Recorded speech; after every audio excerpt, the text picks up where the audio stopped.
یہ غازی یہ تیرے پرسار بندے، یہ غازی یہ تیرے پرسار بندے، جنہیں تو نے بخشا ہے ذوق خدائی.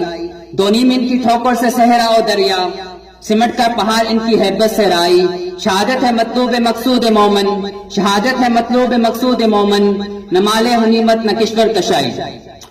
آج کا روشن چڑھتا ہوا سورج، صبح نسیم، پرندوں کی چہکاریں اور اس دھرتی کا دھڑکتا ہوا دل 6 ستمبر 1965 کے شہیدوں اور غازیوں کو سلام عقیدت پیش کرتا ہے. آزادی کے 75 برس گزر گئے.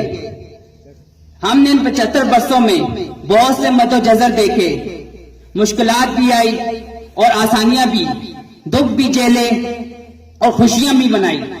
امتحان ایسے بھی آئے جب مایوسی نے ہمارا دروازہ کھٹکھٹایا، لیکن ہم ثابت قدم رہے، پرجوش رہے، متحد رہے اور ہر مشکل کا خندہ پیشانی سے مقابلہ کیا.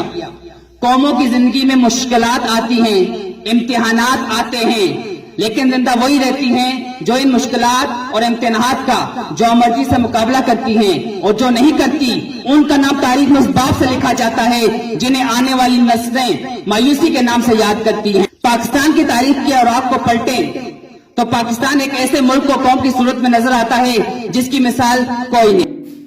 خواب سے تعبیر تک، تعبیر سے تکمیل تک کا ایسا سفر جو استحکام اور ترقی کی منزلیں طے کرتا ہوا ایک روشن مستقبل کی طرف بڑھ رہا ہے.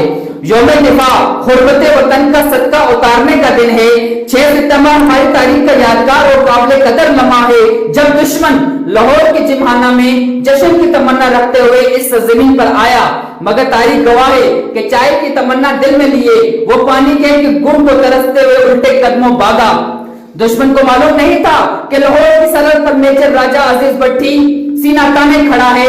پاکستان کی فضاؤں میں ایم عالم ایک چوکس اور ہوشیار شاہین کی مانند اپنے دشمن اور شکار کی تاک میں اڑ رہا تھا.